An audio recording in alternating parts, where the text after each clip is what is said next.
যারা কাউন্সেলিংয়ে পার্টিসিপেট করেছিলে এবং যারা তোমরা কলেজ পেয়ে গেছো এবং যারা কলেজ পাওনি তারা কি করবে, ঠিক আছে?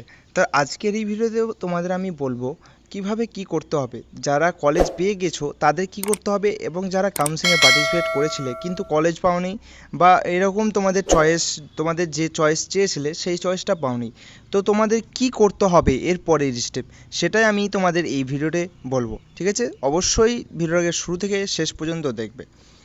দেখো, তোমাদের কিন্তু গতকালকে রেজাল্ট বার হয়ে গেছে 19 তারিখে। এবার থেকে তোমাদের কিন্তু তোমাদের যে কলেজ দিয়েছে, নির্দিষ্ট যে কলেজ দিয়েছে সেই কলেজে কিন্তু তোমাকে ফিজিক্যাল ভেরিফিকেশনের জন্য ডেট দেবে, সেখানে গিয়ে তোমাকে ভেরিফাই করতে হবে। অ্যাট ফার্স্ট প্রথমত আমি বলি যারা পেয়ে গেছো কলেজ, ঠিক আছে? আমি সবার কথাই বলবো, ঠিক আছে? দেখো, আমি শুধু আমার কথা বলবো না, আমি নোটিশ থেকে তোমাদের কথাগুলো বলবো, তোমরা কিন্তু দেখে নেবে, ঠিক আছে? WBJER ওয়েবসাইটে যে নোটিশ আছে সেই নোটিশ অনুযায়ী কী কী বলেছে সেটাই আমি তোমাকে বলবো। দেখো, physical document verification by the allotted student institute is a mandatory part of admission process. Candidate must be present allotment letter, rank card. দেখো কী কী নিয়ে যেতে হবে, র্যাঙ্ক কার্ড, ঠিক আছে? র্যাঙ্ক কার্ড, ক্লাস 10-এর অ্যাডমিট কার্ড, ঠিক আছে? ফিজিক্যাল ভেরিফিকেশনের জন্য এটা ক্লাস 10-এর অ্যাডমিট কার্ডটা নিয়ে যাচ্ছে তোমার ডেট অফ বার্থ প্রুফের জন্য, ঠিক আছে? এবং 12-এর marksheet, domicile certificate, category certificate and medical certificate, ঠিক আছে? এই সবগুলো নিয়ে যেতে হবে। আর ভেরিফিকেশান তোমার যদি দেখো, if WB domicile status is cancel, allotted cancel. দেখো, ডোমিসাইল তুমি যদি না দেখাতে পারো WB-র, ঠিক আছে, ওয়েস্ট বেঙ্গলের, তাহলে কিন্তু তোমার অ্যাডমিশন ক্যান্সেল হয়ে যেতে পারে, ঠিক আছে? তাহলে কী কী জিনিসগুলো নিয়ে যেতে হবে, দেখো এখানে সবগুলো জিনিসের কথা কিন্তু এখানে বলেনি। তুমি যে টাকা সিট অ্যাকসেপশন ফিটা দিয়েছিলে, তখন টাকা পে করেছিলে, তখন টাকা পে করার সময় তোমাকে একটা অ্যালটমেন্ট লেটার, ঠিক আছে, এবং অ্যালটমেন্ট লেটার এবং যে ইউনিক আইডি পাওয়া যায় সেই আইডিটা তোমাকে হয় যে স্ক্রিনশট মেরে জেরক্স করে নিয়ে যাবে, ঠিক আছে? আর এই সবগুলো যে বললো এগুলো আমি বলবো না। দেখো, তোমার ক্লাস 10 এবং 12-এ যাবতীয় যত যা ডকুমেন্টস আছে সবগুলোই তোমরা নিয়ে যাবে, ঠিক আছে? দেখো, ফিজিক্যাল ভেরিফিকেশন সময় কিন্তু তোমার অরিজিনাল ডকুমেন্টসগুলো কিন্তু অবশ্যই দেখবে। তুমি জেরক্স নিয়ে গেলে তোমার কিন্তু অ্যাডমিশন প্রক্রিয়া একদম ক্যান্সেল হয়ে যাবে, হবে না, ঠিক আছে? তার জন্য অরিজিনাল ডকুমেন্টসগুলো কিন্তু তোমরা সঙ্গে নিয়ে যাবে, ঠিক আছে? এটা মাথায় রেখো। এবং দেখো, এই ডকুমেন্টস ছাড়া আধার কার্ড আর তোমার যে ফোন নাম্বার ছিল, ইমেল আইডি, এই সব জিনিসগুলো তোমাকে কিন্তু নিয়ে যেতে হবে, ঠিক আছে? দেখো, ইফ রিজার্ভেশন ক্যাটাগরি, তুমি যদি রিজার্ভেশন ক্যাটাগরি যদি রিজেক্ট হয়ে যায়, যদি রিজার্ভেশন তোমার যে কাস্ট সার্টিফিকেট আছে সেটা যদি ক্যান্সেল হয়ে যায়, ঠিক আছে, তাহলে তোমার কিন্তু সেটা তোমার ক্যান্সেল হয়ে যাবে, ঠিক আছে? সেটা কিন্তু ক্যান্সেল হয়ে যাবে এবং নেক্সট রাউন্ডে তুমি জেনারেল হিসেবে কিন্তু অ্যাপ্লাই করবে, ঠিক আছে? নেক্সট রাউন্ডে তুমি কিন্তু জেনারেল হয়ে গেলে।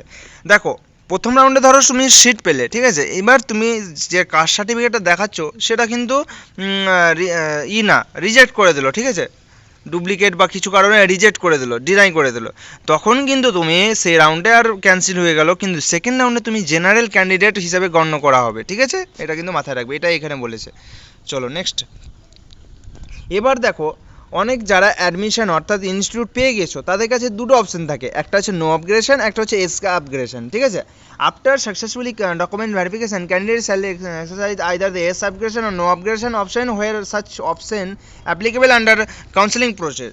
The option S shall be available only those candidates who remain eligible for consideration in subsequent counseling round in according to the approved counseling rule, ঠিক আছে? যারা এস আপগ্রেডেশন কারা দেবে, ধরো যারা তোমরা 4-5টা কলেজ দিয়েছিলে, এবার তুমি 3 নম্বর চয়েসটা পেয়েছো, তুমি আর চাইছো কি 2 নম্বর 1 নম্বর কলেজের দিকে পেতে, তাহলে তোমার ক্ষেত্রে কিন্তু এস আপগ্রেডেশন করতে হবে, ঠিক আছে? Candidate who have been allotted the first preference choice or who are not eligible for any further round counseling shall not be required exercise upgradation option. Failure by eligible candidate to exercise the applicable option within the prescribed time period shall be treated as unable to continue process. The candidate shall দেখো এখানে কি বলেছে, যারা প্রথম চয়েসই পেয়ে গেছো তারা কিন্তু নো আপগ্রেডেশন দিয়ে সেই কলেজেই ভর্তি হয়ে যাবে। যে কলেজটা পেয়েছো তুমি, মানে যে এনটিএসটা তুমি পেয়েছো সেই এনটিএসেই তোমাকে অ্যাডমিশন হতে হবে, কিন্তু সেখানে নো আপগ্রেডেশন ফর্মটা তোমাকে জমা দিতে হবে, ঠিক আছে? সেটাই বলছে, নো আপগ্রেডেশন ফর্মটা জমা দিয়ে তোমরা অ্যাডমিশন হয়ে যাবে। যারা আপগ্রেডেশন করতে চাও তারা আপগ্রেডেশন দিয়ে দেবে, ঠিক আছে? চলো দেখো, এবার আছে ক্যান্সেলেশন রুলস। দেখো, allotted shall be level cancellation if any stage of security verification if it is found that candidate is not eligible for allotted seat or has been punished in false or misleading information, ঠিক আছে?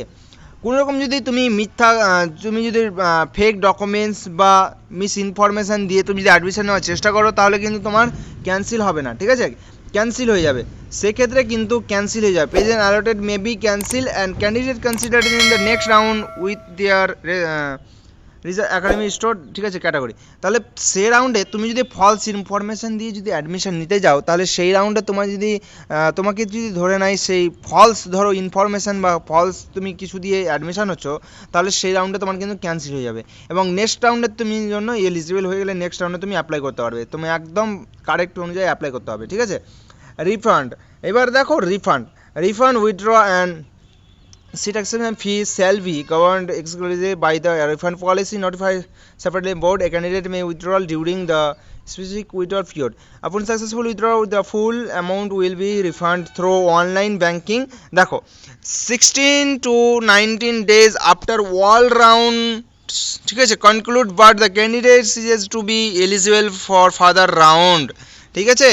তাহলে তোমরা যারা cancel করছো, ঠিক আছে, cancel হয়ে যাচ্ছে বা করছো, তাদের টাকার রিফান্ডের রুলসটা হলো কাউন্সেলিং শেষ হওয়ার পরের 60 থেকে 90 দিন পর কিন্তু তুমি টাকাটা পাবে, ঠিক আছে?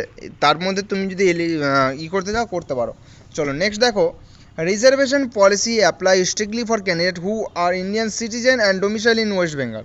রিজার্ভেশন তাদেরই অ্যাপ্লাই হবে যারা ওয়েস্ট বেঙ্গল থেকে আছে, ঠিক আছে, ওয়েস্ট বেঙ্গল থেকে আছে, যারা Indian citizen and domicile West Bengal, ঠিক আছে, যারা ওয়েস্ট বেঙ্গলের আছে তাদেরই হবে, ঠিক আছে? এবার আসে দেখো category rules, candidate must provide NCL. তাহলে দেখো এনসিএল তোমাদের যাদের ওবিসি আছে, ওবিসি যদি যাদের আছে তারা কিন্তু এনসিএলটা তোমরা বানিয়ে নেবে, এনসিএলটা কিন্তু মাস্ট লাগবে, তোমরা এনসিএলটা কিন্তু বানিয়ে নেবে, ঠিক আছে? এনসিএলটা কিন্তু দেখাতেই হবে। চলো নেক্সট কোশ্চেন দেখো, তাহলে দেখো এই জিনিসগুলো তোমার ছিল, ঠিক আছে? এবার দেখো যারা তোমরা প্রথম রাউন্ডে অ্যাপ্লাই করেছিলে, কলেজ যারা পাওনি, তারা কিন্তু সেকেন্ড রাউন্ডের জন্য তুমি এলিজিবল হয়ে গেলে তার জন্য তোমাকে কিন্তু এক্সট্রা পে করতে হবে না, চয়েস ফিলিং হয়তো করতে হতে পারে, ঠিক আছে? যখন খুলবে, যখন ওপেন হবে সেকেন্ড রাউন্ড, তখন আমি তোমাদের জানিয়ে দেবো, ঠিক আছে? এবং যারা দেখো আপগ্রেডেশন করছো, তারা দেখো আপগ্রেডেশন করলে তুমি যে কলেজটা পেয়েছিলে সেই কলেজটা কিন্তু তোমার হাতছাড়া হয়ে যাবে, ঠিক আছে? তো আপগ্রেডেশন করলে সেই কলেজটা তুমি তো আর অ্যাডমিশন হতে পাবে না, এই কথাটা মাথায় রাখবে তোমরা। এবং তোমাদের যদি কোনো রকম ডাউট থাকে তাহলে অবশ্যই আমাকে কমেন্ট সেকশনে বলবে, তোমাদের আমি প্রত্যেকজনের রিপ্লাই দেওয়ার চেষ্টা করব। কোনো রকম ডাউট থাকলে আমাকে অবশ্যই তোমরা কমেন্ট সেকশনে বলবে, ঠিক আছে? তাহলে এই ছিল তোমাদের আজকের এই ভিডিওটা, ঠিক আছে? কেমন লাগলো, কেমন হেল্পফুল হলো, অবশ্যই তোমরা সেটা কমেন্ট সেকশনে জানাবে, ঠিক আছে? ভালো থাকো, সুস্থ থাকো, ধন্যবাদ।